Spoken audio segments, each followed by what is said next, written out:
Assalamualaikum warahmatullahi wabarakatuh. Kami dari kelompok 3 bakalan menjelaskan tentang sistem proyeksi. Sebelum itu, perkenalkan, saya Jose William. Next, Saya Intan next. Rita Putri. Saya Jeremy Gasta Manurung. Baik, kami bakal menjawab diskusi dari dua soal yang telah diberikan di learning. Next,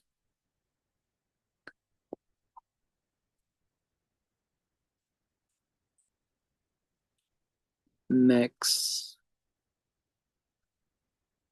Oke, sebelum itu tujuan dari adanya presentasi dan diskusi ini adalah yang pertama, kami dapat memahami karakteristik dan perbedaan antara proyeksi Mercator, transvers Mercator, UTM, dan TM3. Lalu yang kedua, kami dapat menilai penerapan praktis dari masing-masing proyeksi dalam pemetaan dan aplikasi geografis di Indonesia dan tingkat global. Yang ketiga, kami menyusun solusi untuk masalah yang dihadapi dalam menggunakan berbagai sistem proyeksi dalam pemetaan dan analisis data geografis. Next. Untuk soal yang pertama akan dijelaskan oleh Intan. Oke, soal pertama yaitu bagaimana distorsi berubah dengan jarak dari meridian pusat pada masing-masing proyeksi, yaitu yang A, Mercator atau silinder normal ekuatorial. Proyeksi Mercator memproyeksikan silinder yang menyinggung khatulistiwa. Distorsi paling kecil terjadi di sekitar ekuator. Distorsi meningkat drastis ketika menjauh ke arah kutub. Pada lintang tinggi, ukuran wilayah tampak sangat membesar. Misal Greenland terlihat seperti sebesar Afrika, padahal jauh lebih kecil. Yang B, transverse Mercator atau silinder diputar 90 derajat. Silinder menyinggung meridian pusat. Distorsi paling kecil berada tepat di meridian pusat. Semakin jauh dari meridian pusat, distorsi bertambah secara lateral atau arah timur-barat. Distorsi meningkat perlahan sehingga cocok untuk wilayah yang ke arah utara sampai dengan selatan memanjang. Soal yang kedua, yaitu dalam kondisi apa masing-masing proyeksi lebih baik digunakan. Proyeksi Mercator cocok digunakan untuk peta dunia. Bentuk daratan tetap atau konformal mudah dipahami secara visual. Navigasi laut dan penerbangan, garis loxodrome atau jalur dengan arah tetap muncul sebagai garis lurus wilayah dekat ekuator. Yang proyeksi Mercator atau UTM cocok digunakan untuk pemetaan skala besar atau detail seperti pemetaan batas lahan, keluar pembangunan, survei teknik, SIG. Peta wilayah lokal yang memanjang utara ke selatan, sistem koordinat nasional seperti UTM digunakan hampir di seluruh dunia. Negara dengan bentuk memanjang, misalnya Indonesia dari utara ke selatan per pulau.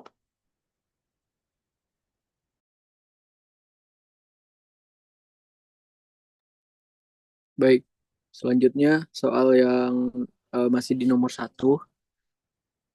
menjawab mengapa proyeksi transverse Mercator sering digunakan untuk pemetaan skala besar di daerah yang memanjang utara sampai selatan. Yang pertama itu adalah distorsi minimal berada di sekitar meridian pusat, di mana daerah yang memanjang arah utara ke selatan akan selalu berada dekat meridian pusat suatu zona TM atau UTM, yang sehingga distorsinya kecil dan konsisten. Terus poin kedua, cocok untuk area sempit dengan detail tinggi. Pada pemetaan skala besar dengan skala 1:5.000, lalu 1:10.000, 1:25.000, perbedaan kecil pada jarak atau luas sangat penting. TM memberikan akurasi ini. Lalu poin yang ketiga, digunakan secara global atau UTM. Sistem UTM membagi bumi menjadi 60 zona, masing-masing memakai transfer yang untuk lokal tetap benar, penting untuk konstruksi, batas lahan, dan survei teknik. Next. Oke, kita masuk ke nomor 2. Untuk soal mengapa TM3 dengan zona 3 derajat bujur lebih cocok untuk Indonesia dibandingkan proyeksi lain seperti UTM. Yang pertama itu karena bentuk wilayah Indonesia sangat memanjang dari barat sampai timur, lalu Indonesia membentang sangat panjang secara horizontal. Dengan zona 3 derajat, lebar setiap zona lebih sempit sehingga distorsi per zona lebih kecil. Cocok untuk negara yang memanjang secara longitudinal seperti Indonesia.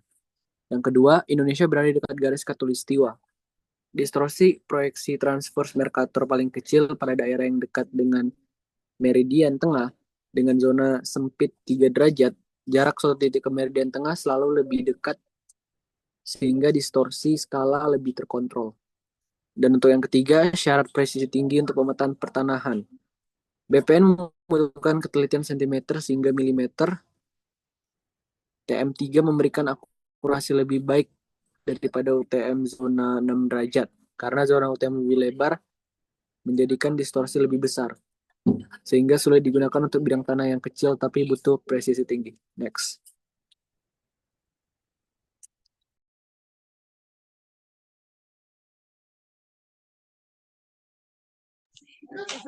Apa keunggulan dan pemetaan administrasi pertanahan? Keunggulannya adalah distorsi sangat kecil. Zona 3 derajat membuat hasil pengukuran dan perhitungan luas lebih akurat. Cocok untuk skala besar seperti sertifikasi tanah, peta batas, peta blok, dan peta desa. Lebih stabil untuk daerah ekuator, banyak zona dengan meridian tengah berada dekat wilayah Indonesia. Dipakai secara nasional oleh BPN, memudahkan standarisasi peta pertanahan di seluruh Indonesia. Tantangannya adalah jumlah zona yang banyak karena antar zona harus diubah jika bekerja lintas zona administrasi. Administrasi data lebih kompleks. Pengguna harus memahami zona mana yang berlaku di daerah tertentu.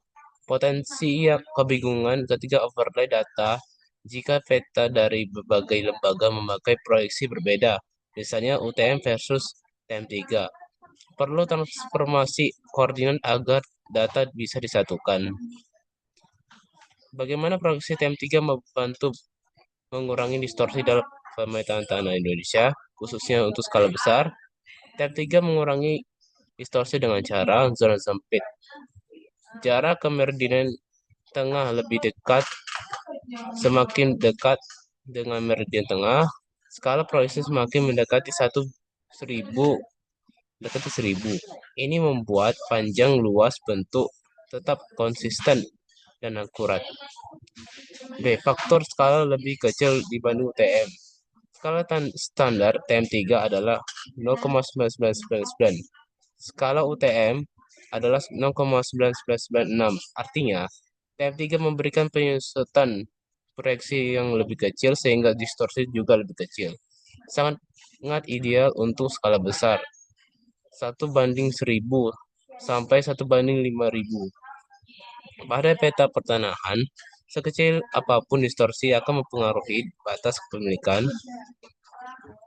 perhitungan luas, pengukuran tanah, sertifikasi. TM3 membuat peta-peta ini jauh lebih akurat dan dapat dipertanggungjawabkan secara hukum. Baik, sekian diskusi dan jawaban kami dari kelompok 3. Terima kasih.